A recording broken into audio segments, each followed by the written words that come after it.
যদিও প্রবাসীরা দেশের বুকে থাকেন না, কিন্তু দেশ তাদের বুকেই থাকে। প্রবাসীদের হাড় ভাঙা পরিশ্রমের টাকায় ভালো থাকে পরিবার, স্বজন, দেশ। কিন্তু দেশ কিভাবে চলবে এই বিষয়ে তাদের কোনো সে ছিল না।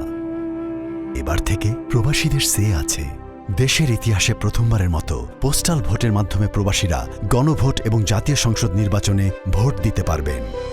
আপনার স্মার্টফোনে প্লে স্টোর বা অ্যাপ স্টোরে যান, সার্চ বারে পোস্টাল ভোট বিডি লিখে অফিসিয়াল অ্যাপটি ডাউনলোড করুন। অ্যাপ খুলে রেজিস্ট্রেশন বাটন চাপুন। আপনি যে দেশে বর্তমানে অবস্থান করছেন তালিকা থেকে সেই দেশটি নির্বাচন করুন। অবস্থানরত দেশে আপনার ব্যবহৃত সচল মোবাইল নাম্বারটি সঠিকভাবে টাইপ করুন। কিছুক্ষণ পর সেই নাম্বারে একটি ওটিপি পাঠানো হবে। ওটিপি পাওয়ার জন্য বারবার চেষ্টা না করে কিছুক্ষণ অপেক্ষা করুন, নতুবা আপনার অ্যাকাউন্ট ব্লক হয়ে যাবার সম্ভাবনা রয়েছে। প্রাপ্ত ওটিপি ব্যবহার করে নাম্বারটি ভেরিফাই করুন। এরপর একটি পাসওয়ার্ড সেট করুন। এভাবেই আপনার অ্যাকাউন্ট তৈরি সম্পন্ন হবে। আপনার অ্যাপের লগ ইন অপশনে যান। আপনার মোবাইল নাম্বার ও পাসওয়ার্ড দিয়ে লগ ইন করুন। ভালো আলোতে এনআইডি কার্ডের সামনের অংশের পরিষ্কার ছবি তুলুন। নির্দেশনা অনুযায়ী লাইভলিনেস চেক সম্পন্ন করুন। মুখে মাস্ক, চোখে গ্লাসেস বা মাথায় ক্যাপ থাকবে না। আপনার পাসপোর্টের প্রয়োজনীয় তথ্য প্রদান করুন। পাসপোর্ট না থাকলে চেক বক্সে ক্লিক করুন। যে ঠিকানায় ব্যালট পেতে চান সেই পূর্ণ ঠিকানা সঠিকভাবে পূরণ করুন। ঠিকানা লেখার ক্ষেত্রে যে সকল সতর্কতা অবলম্বন করতে হবে, ঠিকানা অবশ্যই ইংরেজিতে পূরণ করতে হবে। প্রয়োজনে কারো সহায়তা নিয়ে সঠিক ঠিকানা পূরণ করুন। প্রবাসী যে ঠিকানায় বর্তমানে অবস্থান করছেন সেই ঠিকানাটি ব্যবহার করা। বাংলাদেশের ঠিকানা যেমন ঢাকা, নোয়াখালী, বরিশাল ইত্যাদি ব্যবহার না করা। # ইত্যাদি বিশেষ অক্ষর ব্যবহার না করা। ঠিকানার প্রতিটি অংশ সঠিকভাবে উল্লেখ করা, যেমন রাস্তা, বিল্ডিং, ব্লক, শহর, স্টেট, প্রভিন্স ইত্যাদি।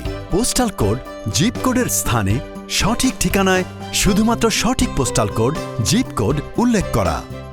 প্রয়োজনে বন্ধু, আত্মীয়র ঠিকানা অথবা নিকটস্থ সুপরিচিত কোনো প্রতিষ্ঠান, ভবনের ঠিকানা ব্যবহার করা যাবে। যাচাই শেষে নির্বাচন কমিশন বাংলাদেশ ডাক বিভাগের মাধ্যমে একটি পোস্টাল প্যাকেট পাঠাবে। প্যাকেটের ভেতর থাকবে বড় সাদা খাম, রিটার্নিং অফিসারের ঠিকানা লেখা বড় হলুদ খাম, ফেরত খাম, ব্যালট পেপারের ছোট সাদা খাম, আপনার ব্যালট পেপার সমূহ, ঘোষণাপত্র, অঙ্গীকারনামাসহ নির্দেশিকা। নির্বাচনী ব্যালট পেপারে শুধুমাত্র প্রতীক থাকবে, প্রার্থীর ছবি থাকবে না। ব্যালট পাওয়ার পর আবার অ্যাপে লগ ইন করুন। ব্যালট পাওয়ার পর প্রার্থী নির্ধারিত হওয়ার পর পুনরায় লাইভলিনেস চেক করে পরিচয় নিশ্চিত করুন। ফেরত খামের কিউআর কোড স্ক্যান করে প্রাপ্তি নিশ্চিত করুন। প্রতীক বরাদ্দ হলে অ্যাপে আপনার আসনের প্রার্থীদের প্রতীক দেখে নিন। নির্বাচনী ব্যালট পেপারের পছন্দের প্রার্থীর প্রতীকে একটি মাত্র টিক দিন। গণভোটের গোলাপি রঙের ব্যালটে হ্যাঁ অথবা নাতে টিক দিন। উভয় ব্যালট পেপার ছোট সাদা খামে ভরে ভালোভাবে বন্ধ করুন। ঘোষণাপত্র পূরণ করুন ও স্বাক্ষর করুন। ঘোষণাপত্র ও ব্যালট সম্বলিত সাদা খাম দুটোই বড় হলুদ খামের ভিতরে রাখুন। বড় হলুদ খামটি সিল করে বন্ধ করুন। যত দ্রুত সম্ভব নিকটস্থ পোস্ট অফিস বা পোস্টাল বক্সে খামটি জমা দিন।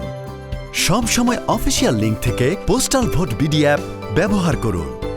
পোস্টাল ভোটিংয়ে যে কোনো ধরনের সহায়তার জন্য ইলেকশন কমিশনের অফিসিয়াল নাম্বার এর পাশাপাশি ডানের নাম্বারগুলো হোয়াটসঅ্যাপ, ইমো অথবা বোটিমে যোগাযোগ করতে পারবেন। আপনার কোড, ওটিপি, পাসওয়ার্ড কখনো কারোর সাথে শেয়ার করবেন না। ব্যালট পেপারে একাধিক টিক বা ক্রস দিলে আপনার ভোট অবৈধ হবে। আপনার ভোটের গোপনীয়তা সবসময় বজায় রাখুন।